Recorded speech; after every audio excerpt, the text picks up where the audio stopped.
The three newly nominated justices for the Supreme Court of Ghana have highlighted the paramount significance of effective communication in addressing public concerns while undergoing voting before the Parliamentary Appointments Committee following their presidential nominations. All three justices emphasized the urgency of bolstering the judiciary's communication apparatus. They pointed out that an existing communication gap has fostered misconceptions about the institution, adversely affecting its reputation. Fred Duhu provides further coverage in the following report. Following the appointments of three more justices from the appeal court to the Supreme Court of Ghana, the three appeared before Parliament's Appointments Committee today, where they made known their vision and they were asked questions that borders on the administration of justice in the country. The very first person being Justice Henry Anthony Kofi, and the second Justice Yao Darko Asari and Justice Richard Ejefrin-Pong took turns in this particular seat behind me, where they made their statements vividly, indicating their resolve to ensure the transparent delivery of justice in the country.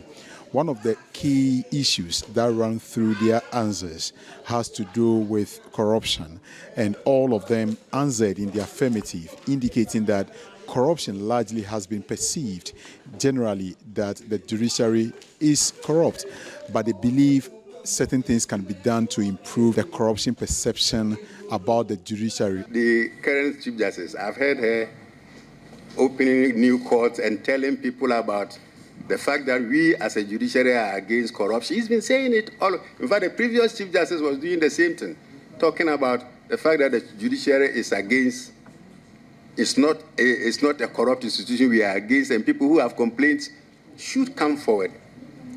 Of course, I agree with you that probably we need to look at our communication department. There are some situations where somebody will present you with a gift, but you know that this gift is meant to influence me to do this or that. I think that we all have our ways of assessing these things. And it's a subjective thing, based on based on the circumstances. You know that this thing is not just a gift. It's not just something to say thank you to you. It's giving it to me for a purpose. And you know it. If you accept that thing under those circumstances, you know yourself that you are committing corruption.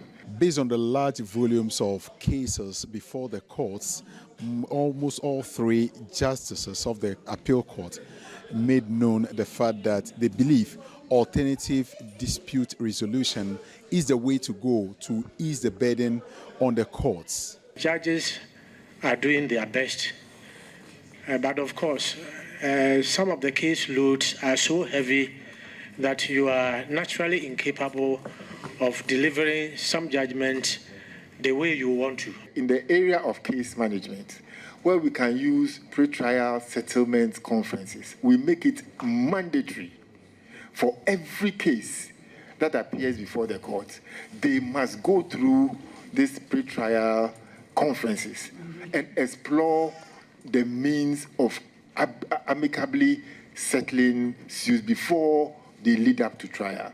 Because from the studies that I have seen, I think that about 90% of cases that go to trial in Ghana are capable of being settled amicably. The minority leader on his part requested from Justice Kofi to provide his tax clearance certificate to be able to convince the committee about the fact that he's made tax clearances duly as required by law as far as the facts before him are concerned, and he has made that request to the Ghana Revenue Authority to provide those details. Below is a summary of income tax position for 3 years.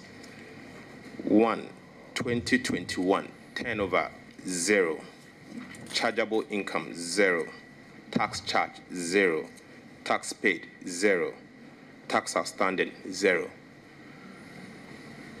Can you explain why, though you've been in an employment, yet there's no chargeable income and tax charge?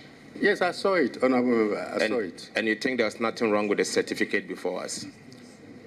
Because I had attached the pay slips I had assumed that they had taken into consideration the fact that my salary had been deducted at source. Despite the usual form of disagreements or confusion that surrounds the vetting of some of the justice nominees to the Supreme Court in previous vettings, these three had a very good vetting procedure today, where the committee praised them highly for their experience as well as their professionalism over the period.